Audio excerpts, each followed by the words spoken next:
Shanan hydro power project. साथियों, इस topic से क्वेश्चन क्या पूछा जा सकता है? एक तो आपसे पूछा जा सकता है कि ये शानन हाइड्रो पावर प्रोजेक्ट जो है, इसकी लोकेशन कहाँ पे है? तो इसकी लोकेशन है साथियों हिमाचल में। तो एक तो यहाँ से क्वेश्चन आ सकता है इसकी लोकेशन कहाँ पे है। दूसरा, अगर ये हाइड्रो पावर प्रोजेक्ट है तो इस पावर प्रोजेक्ट को वाटर कहाँ से मिलता है, पानी कहाँ से मिलता है? तो उस रिवर का नेम है साथियों ऊहल रिवर। अब ये जो रिवर है ये ट्रिब्यूटरी है ब्यास नदी की। तो ये दो इन्फॉर्मेशन कम से कम आपने याद रखना है, यहाँ से डायरेक्टली पेपर में क्वेश्चन पूछा जा सकता है। इसके अलावा जो इन्फॉर्मेशन है इस पे चलिए अब हम चर्चा करते हैं।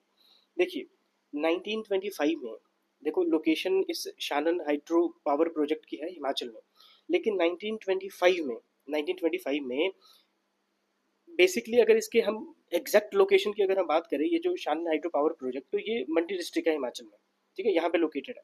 1925 में ब्रिटिश गवर्नमेंट ने मंडी के जो रूलर थे उस समय के, जिनका नाम था राजा जोगिंदर बहादुर, इनसे एक अग्रीमेंट किया जाता है। ब्रिटिशर्स को रिप्रेजेंट कर रहे थे कर्नल बीसी बट्टी, जो कि चीफ इंजीनियर थे पंजाब के। तो अब इस समझौते के तहत ये जो शानन हाइड्रो पावर प्रोजेक्ट है, ये 99 ईयर्स के लिए लीज पे दिया जाएगा पंजाब को। तो 1925 से पहले क्या था, तो 1925 के पहले पहले हिमाचल ही इसको प्रॉपर अपने यूज़ के लिए इसको यूज़ करता था, लेकिन 1925 में ये लीज पे 99 ईयर्स के लीज के लिए किसको मिल जाता है, पंजाब को मिल जाता है। तो ये इसका एक हिस्टोरिकल पर्सपेक्टिव है। अब अभी न्यूज़ में क्यों है, न्यूज़ में इसलिए क्योंकि मार्च 2 2024 को ये लीज का जो टाइम पीरियड है ये खत्म हो जाता है।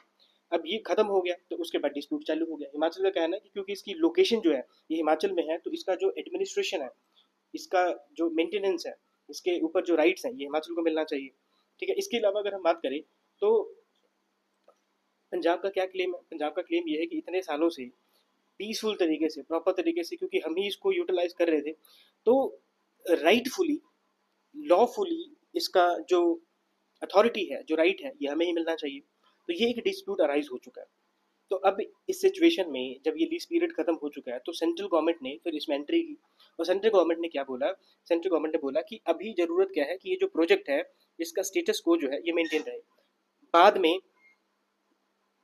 इस पर फाइनल डिसीजन आएगा, लेकिन अभी की सिचुएशन ये है कि सेंट्रल गवर्नमेंट ने रिसेंटली बोला कि अभी स्टेटस को मेंटेन करने की जरूरत है। स्टेटस को का क्या मतलब है, इसका मतलब होता है कि जो सिचुएशन अभी है सिचुएशन वैसी ही बनी रहे। मतलब कि अभी इसकी लोकेशन इस प्रोजेक्ट की चाहे हिमाचल में है, लेकिन इसकी अथॉरिटी किसके पास में, पंजाब के पास में है, तो अभी अथॉरिटी पंजाब के पास ही रहेगा। ठीक है, तो ये है इसका एक हिस्टोरिकल पर्सपेक्टिव। थोड़ा सा और अगर हम इस पर नज़र डालें तो इस प्रोजेक्ट का पंजाब को क्या बेनिफिट है। देखो क्योंकि ये हाइड्रो पावर प्रोजेक्ट है तो इलेक्ट्रिसिटी जनरेट होगा, सीधी सी बात है। तो 110 मेगावाट का ये हाइड्रो इलेक्ट्रिक प्रोजेक्ट है, तो इलेक्ट्रिसिटी जनरेशन और उसका जो सप्लाई है, इससे रिलेटेड जो बेनिफिट्स हैं वो तो पंजाब को मिल ही रहा है। लेकिन इसका जो वाटर है, ठीक है, अप टू अमृतसर इसका इस्तेमाल किया जाता है, तो एक तो ये बेनिफिट है। और फिर इससे रिलेटेड जो इकोनॉमिक बेनिफिट्स होते हैं वो पंजाब को मिल रहे हैं। तो देखो मेन पॉइंट यही है इकोनॉमिक बेनिफिट वाला, कि अब हिमाचल का यहाँ पे ये कहना है कि ये जो इकोनॉमिक बेनिफिट्स हो रहे हैं इसका सिर्फ और सिर्फ बेनिफिट पंजाब को ही क्यों मिले, हमें भी बेनिफिट मिलना चाहिए। ठीक है, थोड़ा सा और अगर हम नज़र डालें इस प्रोजेक्ट के ऊपर तो बिफोर पार्टीशन, बिफोर इंडिपेंडेंस अगर हम देखें तो ये जो प्रोजेक्ट था, तो इस प्रोजेक्ट के तहत वाटर सप्लाई जो थी ये कहाँ तक जा रहा था, तो ये लाहौर तक जाता था। ठीक है, दिल्ली तक जाता था। लेकिन आफ्टर पार्टीशन लाहौर तक इसका पानी का सप्लाई जो है इसको रोक दिया गया, और अभी इसकी जो सप्लाई है ये टिल अमृतसर तक आपको देखने को मिलेगा। 1966 का जो टाइम पीरियड है काफ़ी इंपॉर्टेंट है, क्योंकि 1966 में आपको पता है रीऑर्गेनाइजेशन ऑफ स्टेट्स आपको देखने को मिलता है। और इस रीऑर्गेनाइजेशन ऑफ स्टेट्स के चलते अगर आप देखेंगे तो पंजाब से हरियाणा सेपरेट हो जाता है। और ये जो हाइड्रो पावर प्रोजेक्ट था, शानन हाइड्रो पावर प्रोजेक्ट जो था, इसकी जो अथॉरिटी थी ये दे दी जाती है पंजाब को। और इसके पीछे कारण ये था कि उस समय हिमाचल जो था स्टेट बना ही नहीं था, हिमाचल उसमें यूनियन टेरिटरी था। तो इसलिए ये जो राइट था इस पावर प्रोजेक्ट का ये दे दिया जाता है पंजाब को। अब यहाँ पे सिचुएशन अब ये बनी हुई है कि हिमाचल ऑब्जेक्शन कर रहा है। हिमाचल ऑब्जेक्शन ये कर रहा है कि ये जो कंडीशन है इस प्रोजेक्ट की, इस डैम की जो कंडीशन है ये बहुत ज़्यादा अच्छी नहीं है, क्योंकि पंजाब ना तो इसको रिपेयर कर रहा है ना ही प्रॉपर तरीके से इसको मेंटेन कर रहा है। पंजाब का स्टेटमेंट ये है कि बिल्कुल हम लॉफुल तरीके से, पीसफुल तरीके से इसको हम फंक्शन कर रहे हैं, तो इसकी अथॉरिटी हमारे पास ही होना चाहिए। ये बेफजूल के एलिगेशन हमारे ऊपर लगाए जा रहे हैं। वे फॉरवर्ड क्या हो सकता है, देखो वे फॉरवर्ड ये है, एक ऐसा सिचुएशन आपको देखने को मिलेगा, हमने पिछले क्लासेस में देखा है एक प्रोजेक्ट है इंडिया का मुल्ला पेरियार, ये पिछली क्लासेस में हमने देखा। तो ये जो मुल्ला पेरियार डैम है ये कहाँ पे है, इसकी लोकेशन अगर आप देखोगे तो ये केरला में है, ठीक है।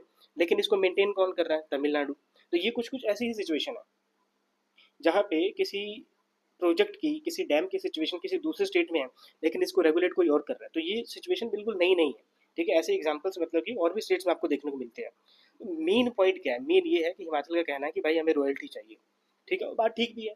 लोग, अगर हम इस मुल्ला पेरियार डैम की भी बात करें तो इसके अकॉर्डिंगली भी तमिलनाडु को रेंट तो देना ही पड़ता है, तो यहाँ पे पंजाब को रेंट देना पड़ेगा, ठीक है। और ये वे फॉरवर्ड ठीक भी है, रेंट दे दो, ठीक है। जो एडमिनिस्ट्रेशन है ये पंजाब के हाथ में ही रहने दो। अच्छा, दूसरा ये है कि प्रॉपर मेंटेनेंस होना चाहिए, क्योंकि अगर प्रॉपर तरीके से मेंटेनेंस नहीं होता है और वहाँ पे मान लो कोई भी अनफोर्सिंग इवेंट अगर मान लो वहाँ पे हो जाता है, तो इमीडिएट इम्पैक्ट किस पे पड़ेगा, हिमाचल पे पड़ेगा। पंजाब पे तो इमीडिएट इसका इम्पैक्ट पड़ेगा नहीं। तो इसलिए अगर हम देखें तो प्रॉपर मेंटेनेंस की जरूरत है, प्रॉपर मेंटेनेंस जो है ये होनी चाहिए, ठीक है। एक तो ये वे फॉरवर्ड होना चाहिए। दूसरा अगर हम देखें तो एक इंस्पेक्शन टीम बनाई जानी चाहिए, और ये जो इंस्पेक्शन टीम है इसमें सेंटर के भी लोग होने चाहिए, ठीक है, और दोनों स्टेट्स के भी अगर लोग हों, और ये रेगुलर इंटरवल पे अगर इंस्पेक्ट करते रहे कि किन किन चीज़ों की यहाँ पे ज़रूरत है, किन किन चीज़ों की ज़रूरत नहीं है, जैसे इसको प्रॉपर तरीके से मेंटेन किया जा रहा है कि नहीं किया जा रहा है, तब सिचुएशन जो है ये काफ़ी इंप्रूव हो सकती है, ठीक है। तो इस टॉपिक में इतना ही साथियों, thank you for watching, keep learning keep growing, जय हिंद।